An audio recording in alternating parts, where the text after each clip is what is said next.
हरे कृष्णा। राधे राधे। आप सभी का दिन शुभ और मंगलमय हो। बोलिए गौ माता की जय।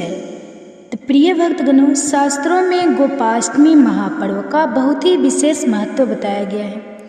इस दिन गौ माता की पूजा अर्चना की जाती है। गाय माता में सभी देवताओं का वास माना गया है। वही यह पर्व हर साल कार्तिक मास की शुक्ल पक्ष की अष्टमी तिथि को मनाया जाता है और इस बार यह तिथि है बहुत ही शुभ तिथि पड़ रही है। तो आज गोपाष्टमी पर्व का हिंदू धर्म में बेहद धार्मिक महत्व है। श्री कृष्ण को गौ माता अति प्रिय है। ऐसे में अगर आप मुरलीधर की विशेष कृपा चाहते हैं तो इस शुभ दिन पर गौ माता को हरा चरा खिलाएं और उनकी विधिवत पूजा करें। साथ ही नंदिनी अर्थात गाय माता के 108 नामों का जाप करें जो बेहद कल्याणकारी माने गए हैं। जो भक्त ऐसा करते हैं उनके घर पर बरकत हमेशा बनी रहती है। गोपाष्टमी के दिन गायों को अच्छे से स्नान कराकर उन्हें सजाया जाता है। गाय के सिर पर तिलक किया जाता है और उन्हें विशेष आहार अर्थात घी गुड़ हरी घास दिया जाता है। इस दिन गायों के मालिकों द्वारा उनका सम्मान बढ़ाया जाता है और उनका आशीर्वाद प्राप्त करने के लिए उन्हें अच्छे आहार और वस्त्र भेंट किए जाते हैं। भगवान श्री कृष्ण को जिस प्रकार से कार्तिक का महीना प्रिय है उसी प्रकार से गौ माता भी सबसे अधिक प्रिय है। तो आज के दिन गोपाष्टमी की कथा को सुनने से अनंत फलों की प्राप्ति होती है तथा मनुष्य को सभी संकट और पाप कट जाते हैं। तो आप सभी लोग बड़े ही श्रद्धा और प्रसन्नचित मन से भगवान श्री कृष्ण की गोपाष्टमी की कथा को अवश्य सुनिए। प्रिय भक्तगणों, गौ माता की इस कथा को आप सभी पूरा सुनिए।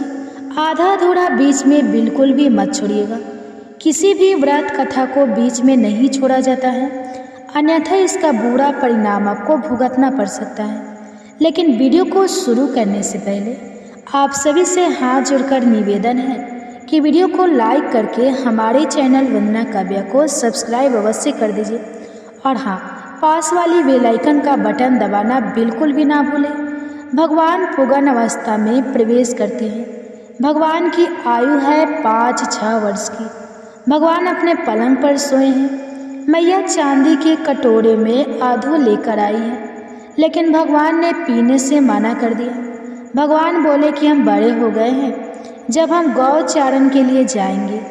मैया बोली यह बात तुझे करनी है तो अपने पिता से करिए। अब रात हो गई है तो यह बात अपने पिता से सुबह करना। जैसे वो आज्ञा देंगे वैसा हम प्रबंध करवा देंगे। तो मैया ने लाला को जैसे तैसे समझाया और दूध पिलाया और सुला दिया। प्रातःकाल भगवान सोकर उठे, माँ को प्रणाम किया और नंद बाबा के पास गए और भगवान बोले बाबा अब हम बड़े हो गए हैं, अब हमें बछड़ा चराना अच्छा नहीं लगा, हम गौ चराएंगे। नंद बाबा बोले कि ऐसे थोड़ी जाओगे, पहले पंडित जी को बुलाएंगे और मुहूर्त निकलवाएंगे। लाला बोले कि ठीक है, मैं अभी पंडित जी को बुलवाकर आ जाता हूँ। भगवान पुरोहित जी के पास पहुँचते हैं और बोले कि पुरोहित जी, आज मेरे बाबा के सामने आपको मेरे गौ चारण का मुहूर्त निकालना है। देखो, अगर आपने आज का मुहूर्त निकाला तो आपको थोड़ी दक्षिणा दिलवा दूंगा। अगर आपने देरी की तो दक्षिणा के नाम ठन गोपाल, फिर कुछ नहीं मिलेगा। पंडित जी बोले कि हमें तो अपनी दक्षिणा से मतलब है, तू जब का कहेगा हम तब का मुहूर्त निकलवा देंगे। भगवान पंडित जी के साथ नंद बाबा के पास पहुँचे और नंद बाबा ने प्रणाम किया। पंडित जी को आसन दिया और नंद बाबा बोले कि आप पंचांग खोल कर देखो, यदि 2-4 महीने में मेरे लाल का गौ चराने का अच्छा सा मुहूर्त निकले तो बता दो। पंडित जी ने पंचांग खोला तो कभी सर पर हाथ रखते हैं, कभी अंगुलियों पर हिसाब गिनते हैं। 15-20 मिनट निकलने नंद बाबा बोले कि क्यों पंडित जी, कोई मुहूर्त नहीं निकल रहा है? पंडित जी बोले कि आपके लाला का 10 साल तक कोई मुहूर्त नहीं है। नंद बाबा बोले कोई मुहूर्त ही नहीं है, क्या बात हुई? पंडित जी बोले कि मेरी समझ में कोई मुहूर्त निकल भी रही हो तो आज के दिन का ही मुहूर्त निकल रहा है। नंद बाबा बोले कि पंडित जी, कहीं मेरा लल्ला आपको कुछ सिखा पढ़ा के तो नहीं लाया है? पंडित जी बोले कि आपका छोटा सा लाला मुझे क्या सिखाएगा, जो हमारे पंचांग में लिखा था मैंने बता दिया। पंडित जी को दक्षिणा देकर विदा कर दिया। प्रभु बोले, बाबा अब तो मुहूर्त निकल गया, अब तो मुझे भेजो। नंद बाबा बोले कि हम तुम्हें गौ चरण के लिए नहीं भेजेंगे, क्योंकि आप अभी छोटे हो। भगवान उदास हो गए और कोने में बैठकर रोने लगे। इधर सभी ग्वाल बाल अपनी गौ को निकलने की तैयारी कर रहे हैं, बार बार लाठी दिखाकर बाहर निकाल रहे हैं, लेकिन गाय बाहर नहीं निकल रही, वापस जा रही है। ग्वाल बाल भागकर नंद बाबा के पास आए और बोले, क्या आप अपने लाला को भेज दो। नंद बाबा बोले कि क्या बात होगी। ग्वाल बाल बोले कि गौएं गौशाला से बाहर नहीं निकल रही है। नंद बाबा ने कहा कि जाओ और गौ को गौशाला से बाहर निकाल कर आओ। भगवान रो रहे थे, लेकिन नंद बाबा की आज्ञा को मना नहीं करते। उसी समय उठे और अपनी कमर से बांसुरी निकाली और एक मिट्टी का एक छोटा सा चबूतरा था और बांसुरी बजने लगा। भगवान ने एक एक गाय का नाम बंसी में बोला। जो गवे ने बंसी में अपना नाम सुना तो गवे आज दौड़ती हुई गौशाला से बाहर निकली और भगवान कृष्ण को घेर कर खड़ी हो गई।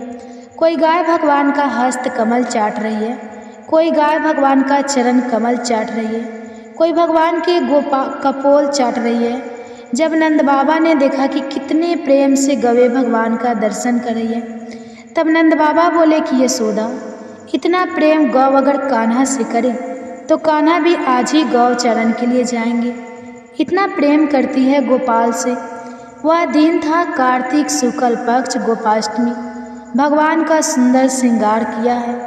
आगे आगे गौ है और पीछे पीछे कृष्ण, बलराम और सभी ग्वाल बाल हैं। बड़ी सुंदर भगवान ने लीला की है। बोली कृष्ण कन्हैया की जय, बोली कृष्ण गोपाल जी की जय।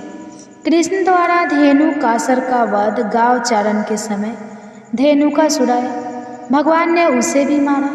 बलराम तथा कृष्ण के साथ ब्रज के बच्चे ताड़ के फल खाने ताड़ के वन में गए। बलराम ने पेड़ों से फल गिराए। इससे पूर्व कि बालक उन फलों को खाते, ढेनामसुर ने गधे के रूप में उन पर आक्रमण किया। 2 बार दुल दिया। सहने के बाद बलराम ने उसे उठाकर पेड़ पर पटक दिया। पेड़ भी टूट गया तथा वह भी मर गया।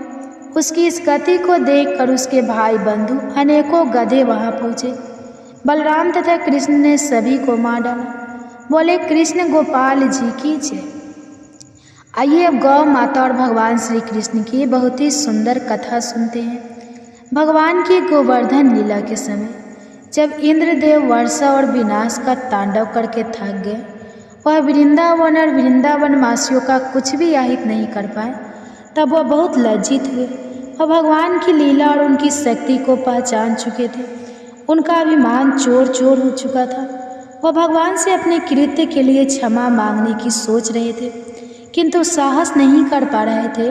तभी आकाश मार्ग में तेज प्रकाश उत्पन्न हुआ और घंटियों की मधुर ध्वनि गूंजने लगी। कुछ ही देर में गौ माता सरवी वहां प्रकट हुई और इंद्र को संबोधित करते हुए बोली, हे देवराज, मैंने अब तक आपको गौवंश का रक्षक ही समझा था, किंतु अब मेरा भ्रम टूट चुका है।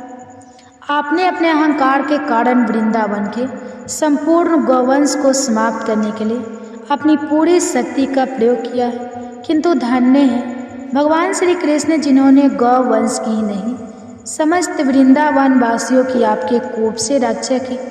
सत्य में तो वही गौ रक्षक है जिन्होंने गौवंश के किसी भी प्राणी का तनिक भी अहित नहीं होने दिया। अतः मैं आपको गौवंश का रक्षक मानने से इनकार करती हूँ।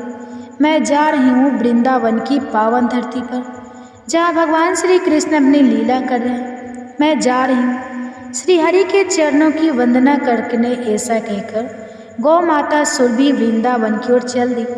वृंदावन पहुंचकर गौ माता सुरभि भगवान श्री कृष्ण के सम्मुख प्रकट हुई। गौ माता को अपने सम्मुख देखकर भगवान कृष्ण अत्यंत प्रसन्न हुए। उन्होंने उनके आने का कारण पूछा।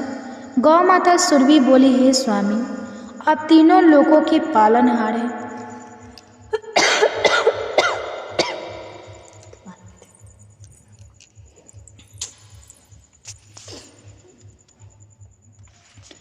आज मैं आपने अपनी लीला से वृंदावन के समस्त गौवंश की रक्षा की है। मैं आपके चरणों की वंदना करती हूँ।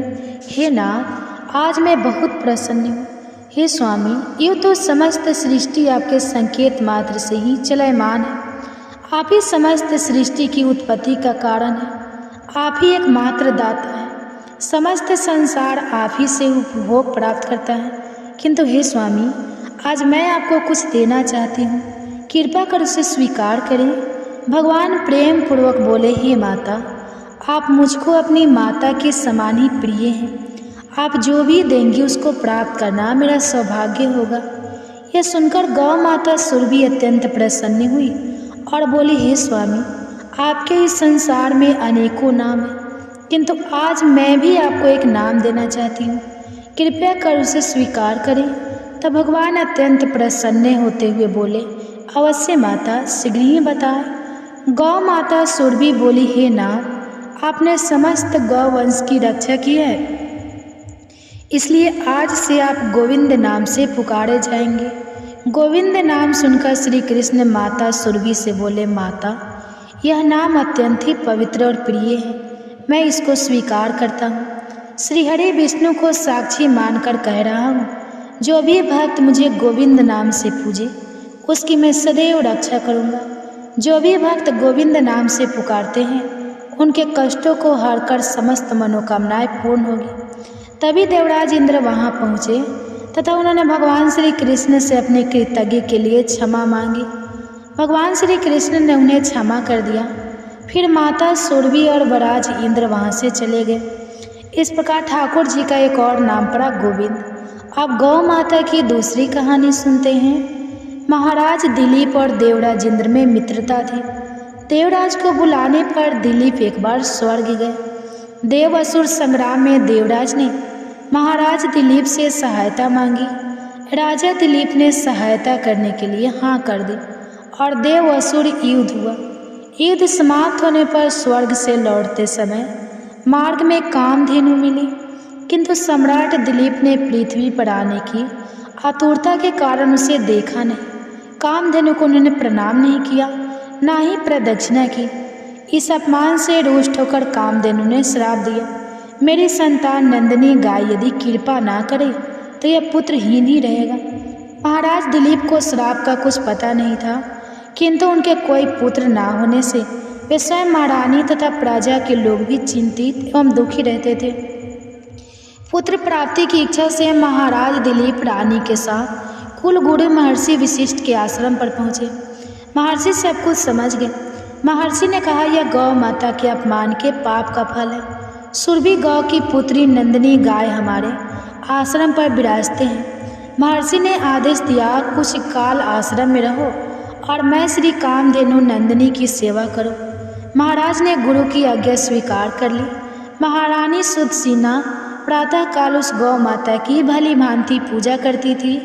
आरती उतारकर नंदिनी को पति के संरक्षण में वन में चरने के लिए विदा करती। सम्राट दिन भर छाया की भांति उसका अनुगमन करते।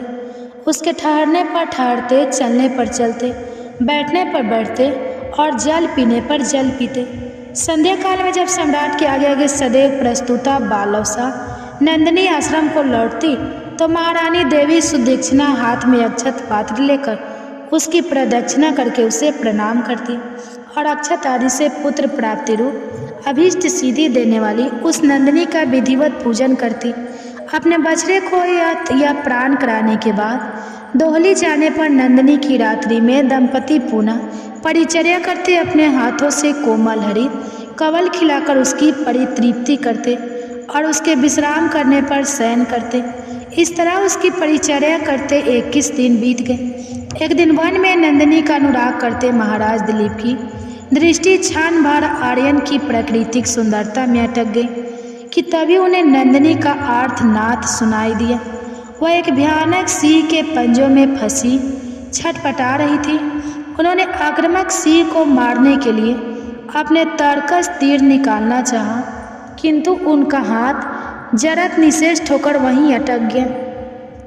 वे चित्रलेख से खड़े रह गए और भीतर ही भीतर छटपटाने लगे। तभी मनुष्य की वाणी में सिंह बोल उठा, राजन, तुम्हारे शास्त्र सधान का श्रम उसी तरह व्यर्थ है जैसे वृक्षों को उखाड़ देने वाला प्रभंजन पर्वत से टकराकर व्यर्थ हो जाते हैं। मैं भगवान शिव के गण निकुंभ का मित्र कुंभधर हूँ। भगवान सिंह ने सिंह वृत्ति देकर मुझे हाथी आदि से वन के देवेदार की रक्षा कर भार सौंपा है। इस समय जो भी जीव सर्वप्रथम मेरे दृष्टि पथ में आता है वह मेरा भक्षण बन जाता है। इस गाय ने संरक्षित वन में प्रवेश करने की अनाधिकार चेष्टा की है और मेरे भोजन की बेला में यह मेरे सम्मुख आई है, अतः मैं इसे खाकर अपनी क्षुधा शांत करूँगा। तुम लज्जा और गलानी छोड़कर वापस लौट जाओ। किंतु परदखा कातर दिलीप भय और व्यथा से छटपटाते नेत्रों से अविरल अश्रुधारा बहाती नंदिनी को देखकर और संध्या काल में अपनी माँ की उत्कंठा से प्रतीक्षा करने वाले उसके दूध मुँहे बछड़े का स्मरण कर करुणा बिगले उठी। नंदिनी का मृत्यु तो उन्हें अपने जीवन से कहीं अधिक मूल्यवान जान पड़ा और उन्होंने सिंह से प्रार्थना की कि वह उनके शरीर का खाकर अपनी भूख मिटा और बालों सा नंदिनी को छोड़ दे। सिंह ने राजा के इस अद्भुत प्रस्ताव का उपहास करते हुए कहा, राजन, तुम चक्रवर्ती सम्राट हो, गुरु को नंदिनी के बदले करोड़ों दुधार गाय देकर प्रसन्न कर सकते हो। अभी तुम युवा हो, इस तरह प्राणी के लिए अपने स्वस्थ सुंदर शरीर और यौवन की अवहेलना कर जान की बाजी लगाने वाले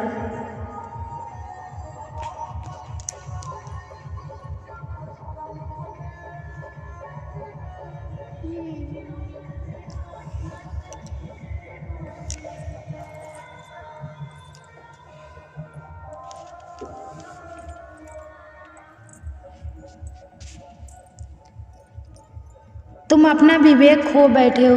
यदि प्राणियों पर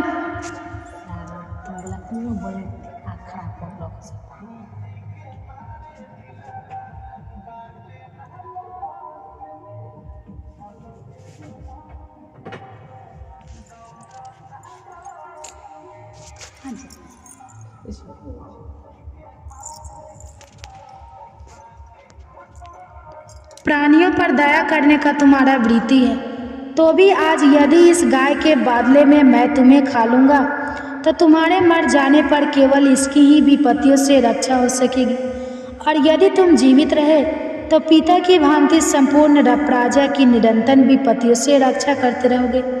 इसलिए तुम अपने सुख भोगता शरीर की रक्षा करो।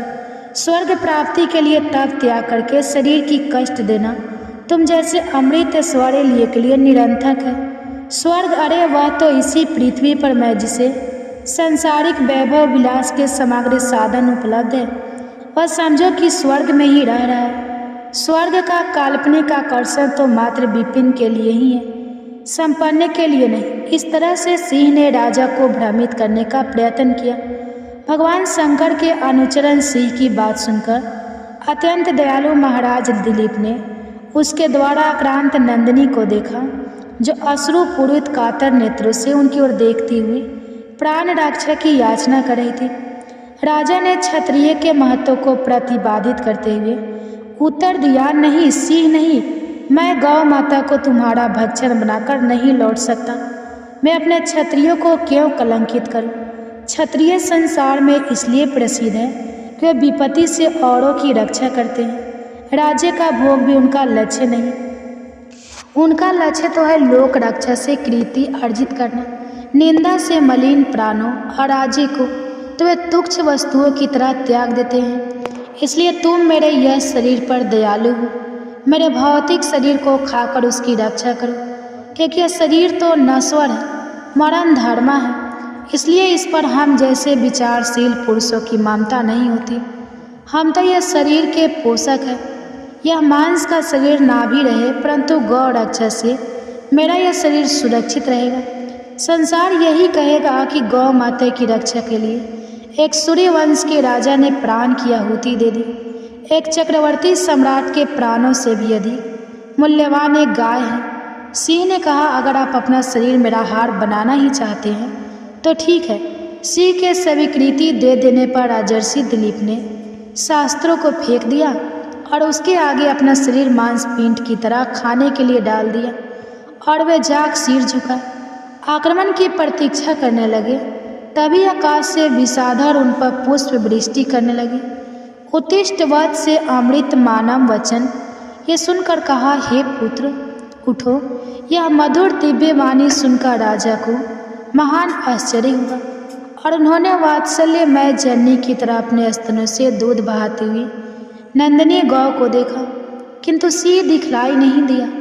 आश्चर्यचकित दिलीप से नंदिनी ने कहा, हे सत्य पुरुष, तुम्हारी परीक्षा लेने के लिए मैंने ही माया से सिंह का सृष्टि की थी। महर्षि वशिष्ठ के प्रभाव से यमराज भी मुझ पर प्रहार नहीं कर सकता, तो अन्य सिंहात की क्या शक्ति है। मैं तुम्हारी गुरु भक्ति से और मेरे प्रति प्रदर्शित दया भाव से अत्यंत प्रसन्न हूँ। वर मांगो, तुम मुझे दूध देने वाली मामूली गाय मत समझो, अपितु संपूर्ण कामनाएं पूर्ण करने वाली कामधेनु जानो। राजा ने दोनों हाथ जोड़कर वंश चलाने वाले अनंत कीर्ति पुत्र की याचना की। नंदिनी ने तथास्तु कहा। उन्होंने कहा, राजन, मैं आपकी गौ भक्ति से अत्यंत प्रसन्न हूँ। मेरे स्तनों से दूध निकल रहा है, उसे पत्ते के दाने में धोकर पी लेने की आज्ञा गौ माता ने दी और कहा, तुम्हें अत्यंत प्रतापी पुत्र की प्राप्ति होगी। राजा ने निवेदन किया, माँ, बछड़े के पीने तथा होमाद अनुष्ठान के बाद बचे हुए ही तुम्हारे दूध को मैं भी पी सकता हूँ। दूध पर पहला अधिकार बछड़े का है और द्वितीय अधिकार गुरु जी का है, भक्त गुरु का है। केवल पैसा प्रस्तुति वही काम है। राजा के धैर्य ने नंदिनी के हृदय को जीत लिया। वह प्रसन्न मन कामधेनु राजा के आगे आश्रम को लौटे। राजा ने बछड़े के पीने तथा अग्निहोत्र से बचे दूध का महर्षि की आज्ञा पाकर पान किया। फलत वे रघु जैसे महान यशस्वी पुत्र से पुत्रवान हुए और इसी वंश में गौ भक्ति के प्रताप से स्वयं भगवान श्री कृष्ण ने अवतार ग्रहण किया। महाराज दिलीप की गौ भक्ति तथा गौ सेवा सभी के लिए एक महानतम आदर्श बन गई। इसलिए आज भी गौ भक्तों की परिगणना में महाराज दिलीप का नाम बड़े ही श्रद्धा भाव एवं आदर से सर्वप्रथम लिया जाता है। इस चरित्र से यह बात सिद्ध हो गई कि सप्तद्वीपवती पृथ्वी के चक्रवर्ती सम्राट से अधिक श्रेष्ठ एक गौ माता है।